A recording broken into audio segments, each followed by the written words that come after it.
முதல்ல ஒரு குழாய் பதிக்கிறோம்னு சொன்னாங்க, அதுக்கு எதிர்ப்பு வந்துச்சு.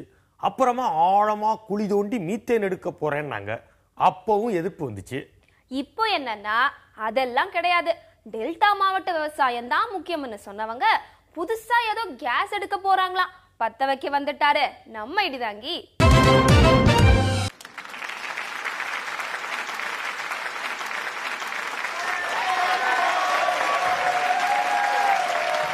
ஆனால் ஒன்றை மட்டும் கூறிக்கொள்ள ஆசைப்படுகிறேன்.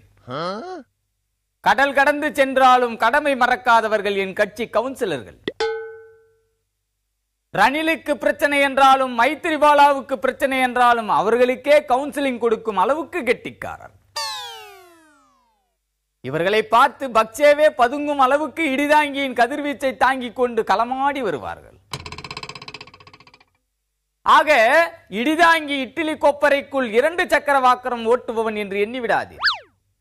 அவன் கடல் கடந்து காரிய கமிட்டிகள் பலவற்றை உருவாக்கியவன். அப்படி உலகம் முழுக்க தன் இருப்பை உணர்த்தி கொண்டிருக்கிறான். அப்படி என்றால் இடிதாங்கிக்கு 2 கைகள் போதாது, 2 கால்கள் தாங்காது.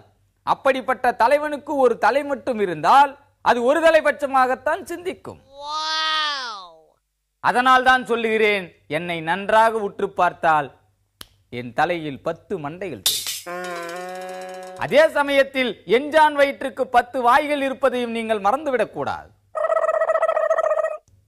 அப்படி கண்ணுக்கு தெரியாத அங்க அவயங்களை என்னுள் கொண்டிருப்பதால் தான் நாட்டு விஷயங்களையும் வீட்டு விஷயங்களையும் பிங்கர் டிப்ஸில் வைத்துக் கொண்டிருக்கிறான்.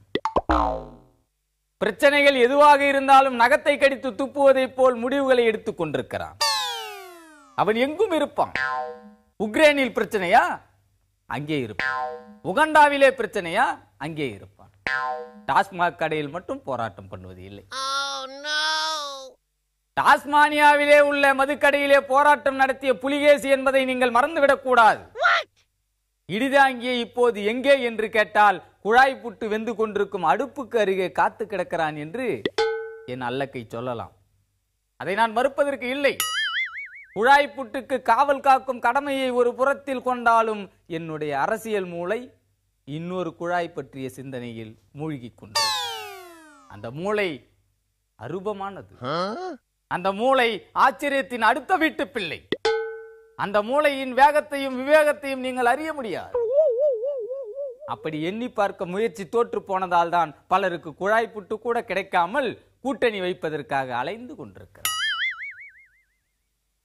அவர்கள் அந்த அளவுக்கு அரசியலை பிரித்து மேயும் பக்குவ நிலைக்கு இன்னும் வரவில்லை. காவிரி படுகையில் வாயு எடுக்க குழாய் அமைத்து சோறுடைத்த சோழ நாட்டை சோத்துக்கில்லாத நாடாக மாற்ற நினைக்கும் குழாயை எப்படி தடுப்பது? குழாய் புட்டு விடை சொல். உங்களுக்கு வாயு வேண்டும் என்று எண்ணினால், உங்களுக்கு கச்சா எண்ணெய் வேண்டும் என்று நினைத்தால் நீங்கள் இடிதாங்கியிடம் அல்லவா யோசனை கேட்டிருக்க வேண்டும். எடுத்தேன் கவித்தேன் என்று குழாயோடு வயல்காட்டில் அலைவது நியாயமா? அப்படி குழாய் அமைத்தால் எலிகளின் போக்குவரத்து அல்லவா துணையாக இருக்கும். இந்த உண்மை கூட தெரியாமல் குழாயை பதித்து வாயு எடுக்க முற்பட்டால் வாயு எங்கள் வாழ்க்கைக்கு தொல்லை அல்லவா கொடுக்கும். அதனால்தான் குழாய் புட்டு தின்ற வயிற்றோடு வந்து இன்று குழாய்க்கு எதிராய் குரல் கொடுக்க வருவான் என்று எச்சரித்து விடைபெறுகிறேன். நன்றி, வணக்கம்.